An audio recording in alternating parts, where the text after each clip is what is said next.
Hello, hi, very good evening. All my students, this is Sangeeta and welcome to माँ Ganga home science. माँ Ganga home science में आप सभी का बहुत बहुत स्वागत है।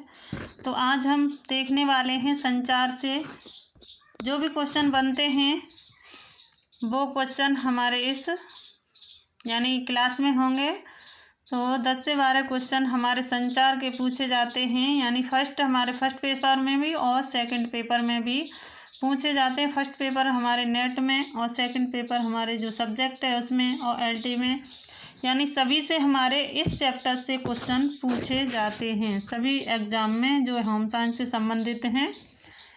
तो हम स्टार्ट करते हैं। हमारी आज परीक्षा है, हमारे जो मैथ की परीक्षा है आज 6 तारीख से एलटी की परीक्षा स्टार्ट हो चुकी है। हमारी परीक्षा है वो 21 तारीख को है। हमारे पास 10 से 14 दिन बचे हुए हैं और 21 का तो एग्ज़ाम ही है। तो हम अपने जो क्वेश्चन हैं वो देख लेते हैं, समय भी हमारे पास अधिक नहीं है।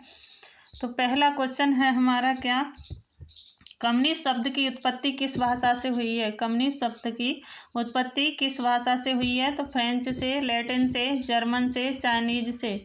तो किस भाषा से हुई है? ये हमारी लैटिन भाषा से हुई है। बी वाला सही हो जाएगा।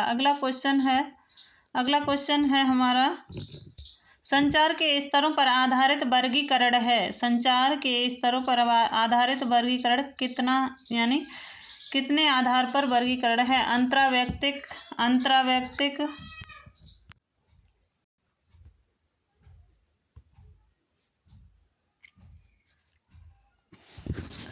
क्वेश्चन नंबर दूसरा है हमारा। दूसरा क्या कह रहा है? दूसरा है संचार के स्तरों पर आधारित वर्गीकरण है। संचार के स्तरों पर आधारित कितने प्रकार के वर्गीकरण हैं? तो कौन कौन से आधार पर वर्गीकरण है? तो अंतरावैयक्तिक संचार और अंतर्वैयक्तिक संचार,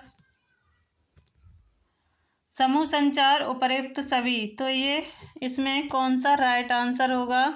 तो इसका जो राइट आंसर होगा वो डी होगा। ये सभी इसके स्तरों के आधार पर ये वर्गीकरण हैं, तीनों के तीनों। आगे देखते हैं।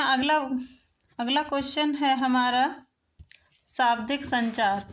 शाब्दिक संचार और अशाब्दिक संचार दो प्रकार के होते हैं। तो ये इसमें कौन सा होगा? बोलना होगा या हाव भाव होगा, नेत्र संपर्क या संपर्क। तो इसमें जो राइट आंसर होगा वो होगा हमारा बोलना। ये हमारे तीनों किस में आते हैं? अशाब्दिक में आ जाएंगे। अगला क्वेश्चन है क्वेश्चन नंबर 4। क्वेश्चन नंबर 4 कह रहा है निम्न में से कौन सा गैर शाब्दिक संचार है?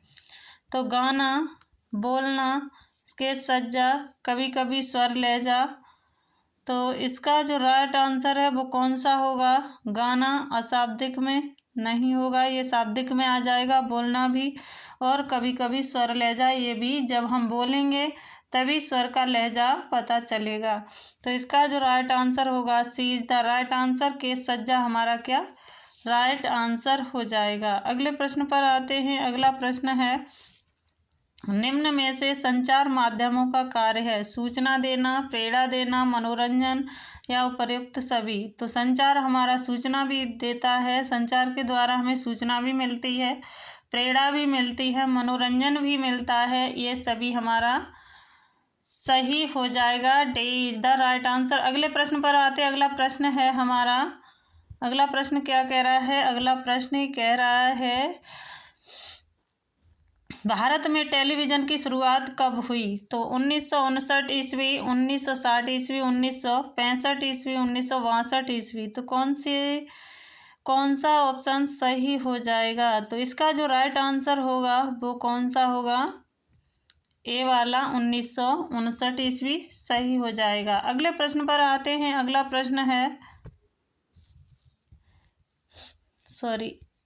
प्रश्न है कंप्यूटर के प्रकार हैं। कंप्यूटर के प्रकार हैं।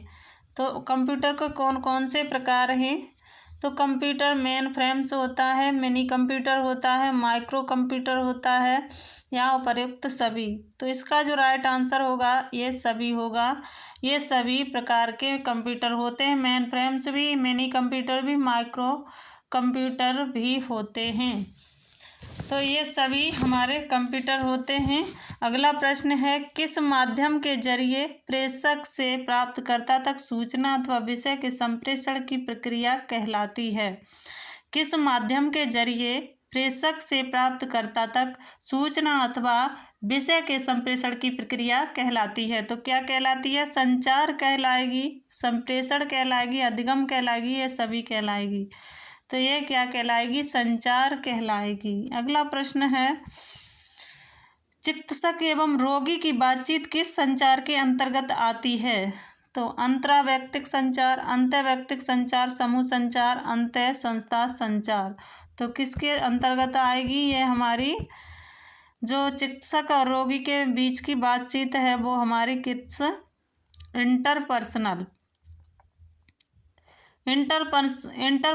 के अंतर्गत आ जाएगी। इंट्रा क्या होता है? इंट्रा खुद से बातचीत करना, और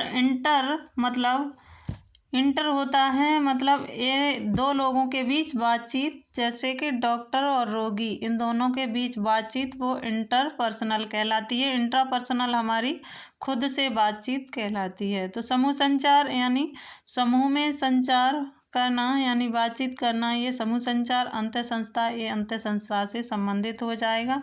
बेतार प्रौद्योगिकी का उदाहरण है। बेतार रेडियो, उपग्रह, मोबाइल फ़ोन या इनमें से सभी। तो ये सभी बेतार प्रौद्योगिकी हैं। रेडियो भी, उपग्रह भी, मोबाइल भी, ये सभी के सभी बेतार प्रौद्योगिकी हैं। तो आज हमारे ये संचार से 10 प्रश्न थे, तो ये हमने हल कर लिए हैं।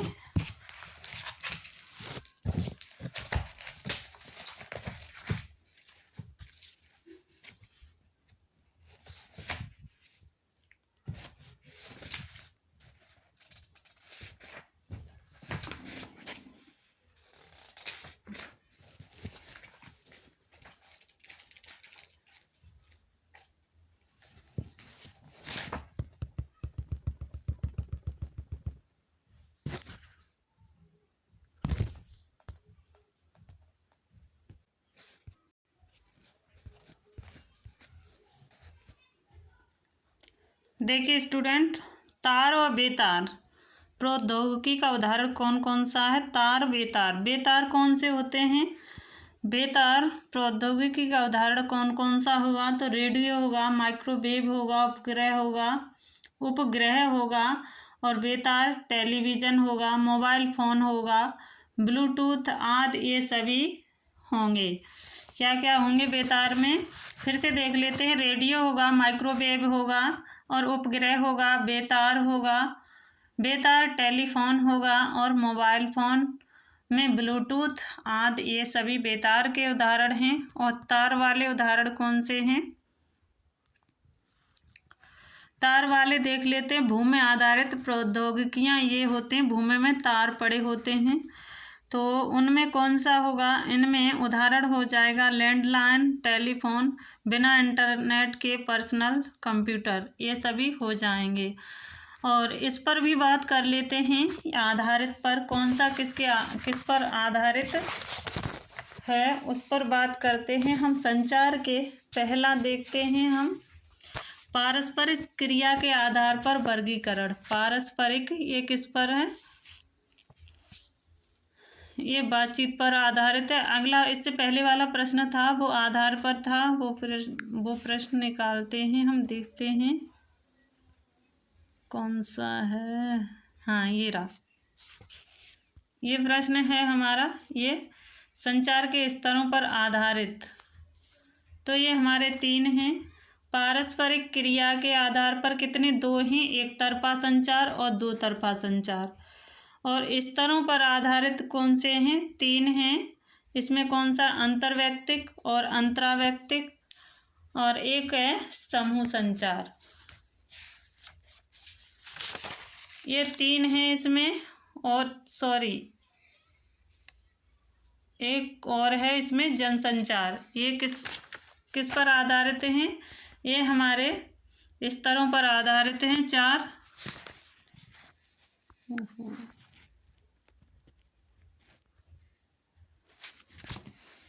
पारस्परिक क्रिया के आधार पर दो हो गए, एक तरफा दो तरफा। एक तरफा कौन सा होता है? एक तरफा संचार में ग्राही सूचना प्राप्त तो करता है किंतु वह प्रेषक को इसके बदले में कुछ लौटाता नहीं है, ये हो गया एक तरफा।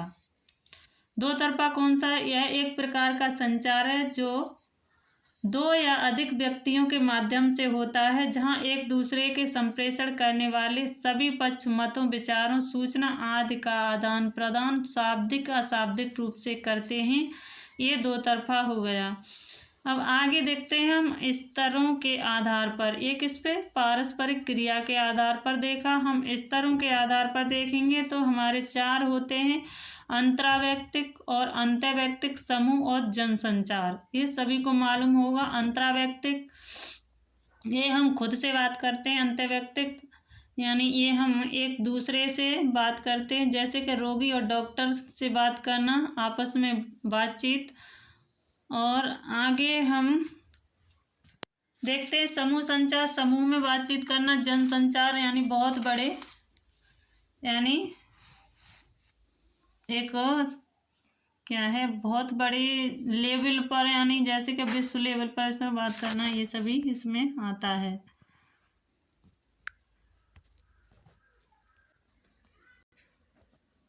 अगला है हमारा संचार के साधन अथवा विधि पर आधारित वर्गीकरण। तो इसमें कौन सा, शाब्दिक या मौखिक संचार इसे कहते हैं, या गैर शाब्दिक संचार कहते हैं। दो होते हैं, किस पर आधारित होते हैं? साधन या विधि पर।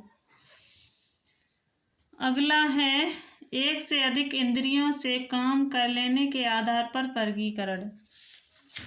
एक से अधिक इंद्रियों से काम कर लेने के आधार पर वर्गीकरण।